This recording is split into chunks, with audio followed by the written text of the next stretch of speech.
তুমি একটি পড়া বারবার পড়লেও তোমার মনে থাকে না, অথচ ওই একই পড়া তোমার অন্য একজন বন্ধু একবার পড়লেই মনে থাকে। আর তুমি ভাবো হয়তো তার মেধা ভালো।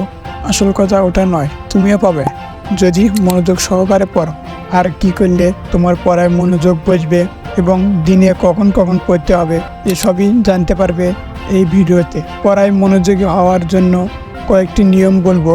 আর হ্যাঁ, এগুলো আমার কোনো মন গড়া কথা নয়, এগুলো বৈজ্ঞানিকভাবে রিসার্চ করা, যা একজন স্টুডেন্ট তার নিজের উপরে অ্যাপ্লাই করলে খুবই দ্রুত ফল পাবে। তো চলেন দেরি না করে আমরা মূল ভিডিওতে চলে যাই। প্রথমেই আপনাকে একটা কাজ করতে হবে, সেটা হচ্ছে পরিকল্পনা তৈরি করা। তুমি যদি একজন ভালো স্টুডেন্ট হতে চাও তাহলে তোমাকে অবশ্যই একটি রুটিন বানাতে হবে।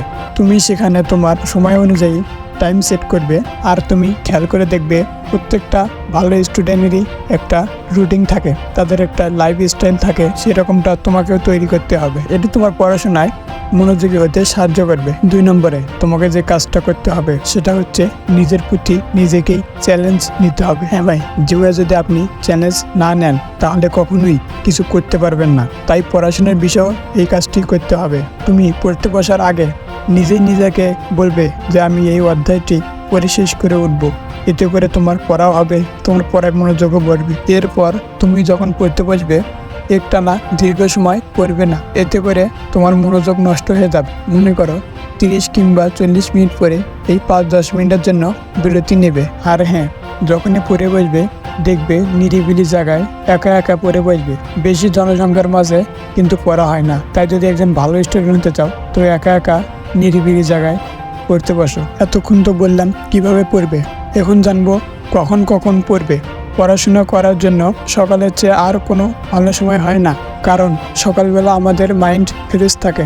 আর অন্য সময়ের 1 ঘন্টার পড়া আপনি সকালবেলা 10 মিনিটে কিংবা 20 মিনিটে শেষ করতে পারবেন।